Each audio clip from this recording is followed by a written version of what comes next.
Fala, galera, tudo bem? Estamos de volta para mais um bate-papo aqui no Nutricionando por aí. E hoje a gente vai falar de novo de fitoterapia, um assunto que sempre o pessoal pede, mas mais especificamente sobre fitoterapia e gastrite. Essa saúde gástrica que a gente observa hoje em dia no consultório, os pacientes reclamando de desconforto gástrico, de queimação. Vamos ver como a fitoterapia pode ajudar. E para isso, eu tenho o prazer de ter novamente aqui no canal com a gente minha amiga Mariana Almeida. A Mari é nutricionista, mestre, professora em curso de pós-graduação, pós-graduada em nutrição clínica funcional. Então, Mari, é um prazer ter você aqui mais uma vez com a gente. O prazer é meu. Quanto mais você me convidar, eu vou continuar vindo aqui falar. Eu adoro falar de fito, né, Márcia? Você sabe. Sempre que a gente fala de fito, a gente já puxa os especialistas para vir falar, porque a Mari fala super bem na pós-graduação, nas redes sociais dela. Então, fitoterapia é um assunto que eu gosto muito, Mari, e que tem muitas dúvidas, né? As pessoas, Sim. ainda a gente vê as pessoas fazendo coisas erradas, usando de forma errada, e com relação à gastrite, muito também, né?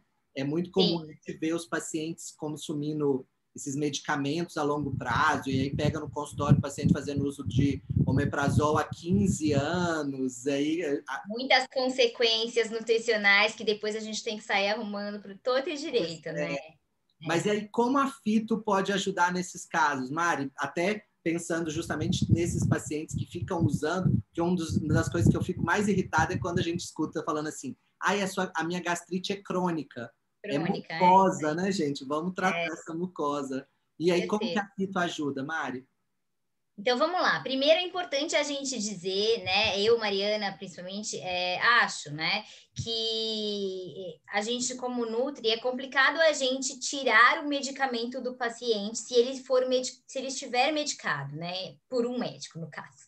Porque acontece que esses medicamentos do tipo, por exemplo, prazóis da vida, as pessoas fazem muito automedicação.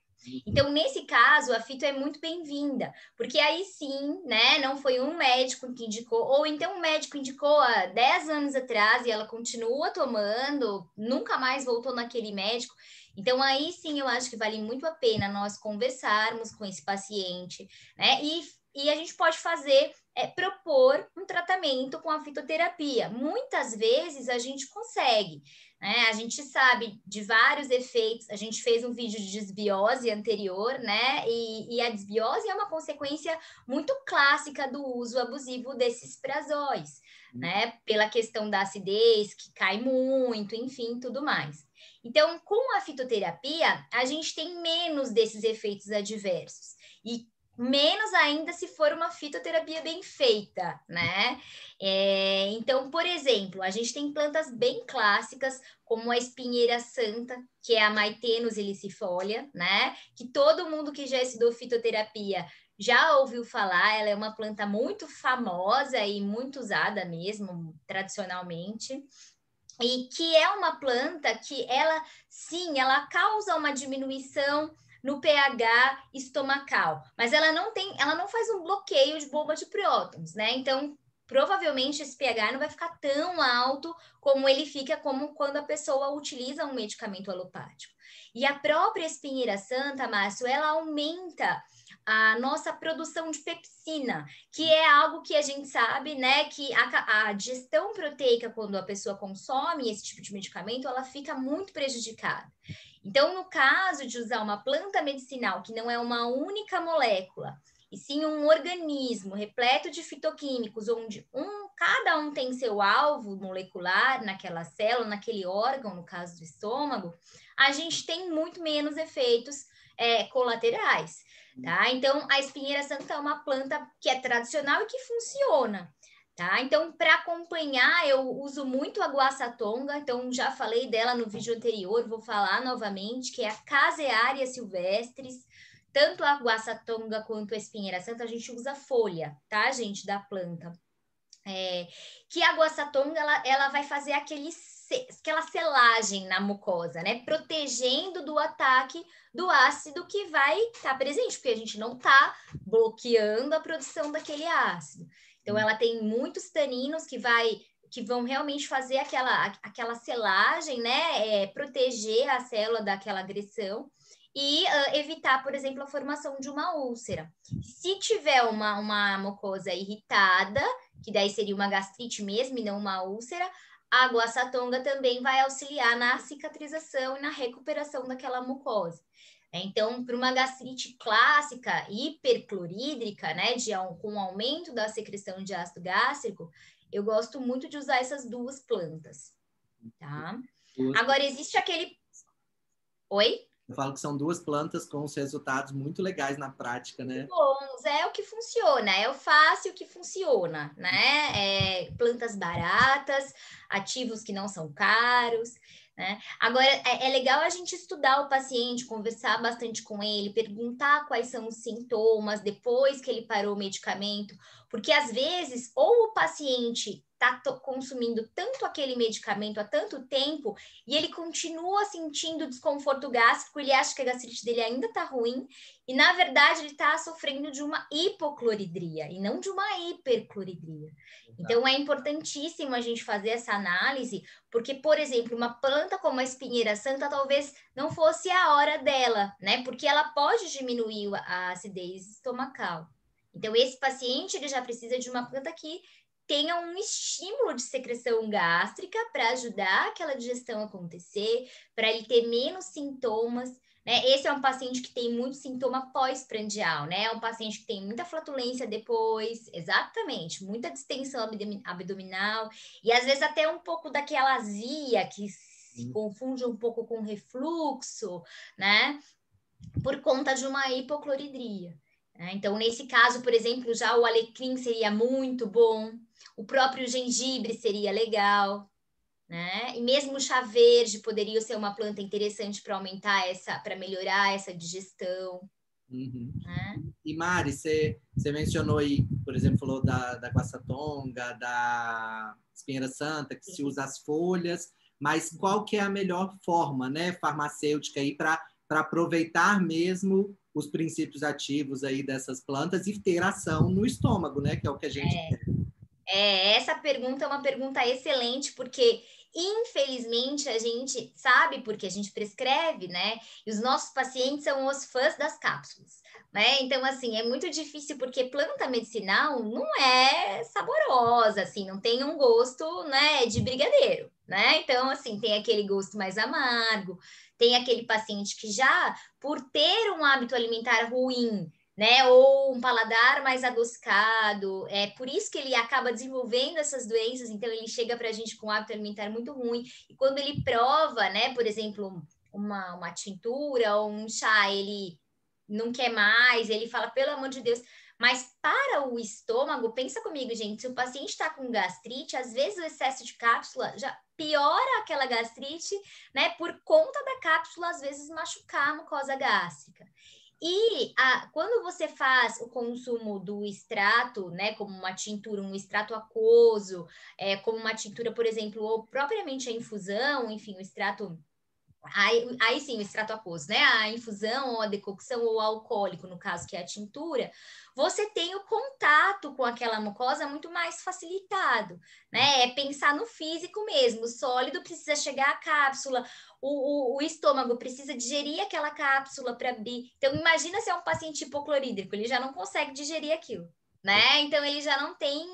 Você acaba perdendo muito da atividade da planta. Então, no caso de gastrite, o ideal é usar os veículos líquidos, então extratos alcoólicos, né, como a tintura, por exemplo, e os aquosos, que funcionam super, né? Tem gente que acha que chá não funciona, mas chá bem feito e tomado na quantidade correta, funciona e funciona muito bem. E, Mari, tem plantas que podem causar, né, gastrite ou piorar um quadro e que tem que ter cuidado? Isso.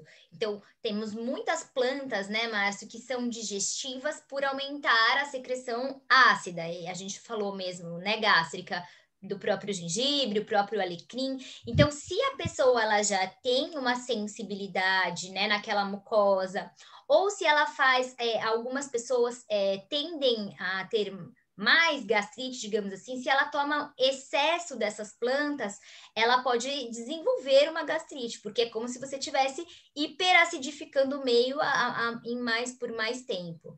Então, essas todas que eu falei. O chá verde é uma planta muito clássica, que muita gente toma para emagrecer, por exemplo, e às vezes a pessoa acaba desenvolvendo uma gastrite, porque o chá verde é super digestivo, ele aumenta a secreção gástrica. Aí a pessoa toma, por exemplo, com o estômago vazio, piora ainda mais o quadro, né? Então, se a pessoa tem uma sensibilidade, você precisa usar uma planta que é digestiva por algum motivo, porque como as plantas têm várias funções, às vezes a gente quer usar aquela planta por causa de uma função específica, mas ela também, né, Isso, exatamente. Então, aí talvez seja mais interessante você pedir o consumo pós-refeição. Talvez não seja a melhor das biodisponibilidades, mas provavelmente, né, para essa pessoa em particular, vai ser a melhor escolha, por exemplo. Tem uma outra planta que chama garra do diabo, tem bastante gente que usa. Ela é uma planta Arpagophytum procumbens, né? O nome científico dela. Ela é uma planta bastante tradicional brasileira também, com uma função anti-inflamatória muito conhecida, o pessoal usa muito para artrite. Isso, exatamente. A garra do diabo tem que ter cuidado com ela. Quem tem tendência a ter gastrite, é melhor evitar, procurar uma outra opção que temos, né? Outras opções, ou fazer o uso pós-refeição, porque ela é uma planta que é irritativa de mucosa, no caso, né? Ela pode irritar mais essa mucosa e provocar mais dor, mais desconforto. Você mencionou do chá verde, talvez até a própria cafeína também irrita a mucosa, né? Então, as plantas com cafeína também tem que ter... Exatamente. Exatamente. O café é bem clássico, né? Eu, por exemplo, eu tive um refluxo há pouco tempo, por motivos que acredito eu que tenha sido algum erro alimentar, alguma coisa que eu ainda estou estudando, mas uma coisa que para mim é muito clara é que quanto mais café eu tomo, mais desconforto gástrico eu sinto. E é provavelmente por isso, né? Por esse mecanismo de ação da cafeína, né, e dos próprios outros fitoquímicos do café também, que tem essa função. Ô Mari, você falou, algumas pessoas falam, né, que a gastrite é de fundo emocional, a gente sabe que isso reflete muito também, e aí dá para usar a fitoterapia nesses casos também, né? Quais plantas seriam legais? A fitoterapia é muito, muito linda, né? E muito prática, porque aí você pode fazer o sinérgico, seu paciente não precisa tomar duas tinturas diferentes. Você pode prescrever uma tintura única, né? No caso, e colocar nessa tintura uma proporção de plantas que vão acalmar, como, por exemplo, a melissa, que é a Melissa officinalis, o maracujá, as folhas do maracujá, passiflora lata ou passiflora incarnata, enfim, edulis, né? Temos várias espécies de passiflora. Eu amo usar mulungu, eu acho que ele é uma planta que me dá muito resultado, que é a Eritrina mulungu, é uma planta brasileira também, a gente usa as raízes dela, né? Não sei se é raiz ou casca, mas é algo assim, durinho. Então, para colocar na tintura facilita, é que a gente já põe num veículo só. Então, a gente faz, né? Faz esse sinérgico. Então, se você acha que seu paciente é muito nervoso, você pode fazer uma proporção maior das plantas para sistema nervoso e uma proporção menor das plantas específicas para mucosa, né? Ou não, ou o meu paciente, ele é nervoso, mas ele não é nem, né? Não é aquele super estourado. Então, você pode ir brincando com essas proporções de acordo com o paciente que você tem, né? Mari, igual o outro vídeo, eu falo assim, fitoterapia, olha o tanto de plantas que você trouxe aí para o pessoal de dicas, então eu tenho certeza que todo mundo adorou. Então, queria te agradecer, participação sua mais uma vez aqui no canal. Obrigada, agradeço você pelo convite, sempre à disposição. Segue a Mari lá nas redes sociais dela, que ela também posta conteúdo lá de nutrição. Quem está vendo pelo YouTube, não se esquece de se inscrever no canal, ativar o sininho. Assim, toda vez que um vídeo sair, você recebe um aviso de que tem vídeo novo no canal. E quem está vendo pelo Instagram, compartilha aí esse GTV nos stories, marca os amigos, marca a gente e a gente se vê aí num próximo vídeo. Obrigado, Mari. Obrigada você. Tchau, gente. Até a próxima.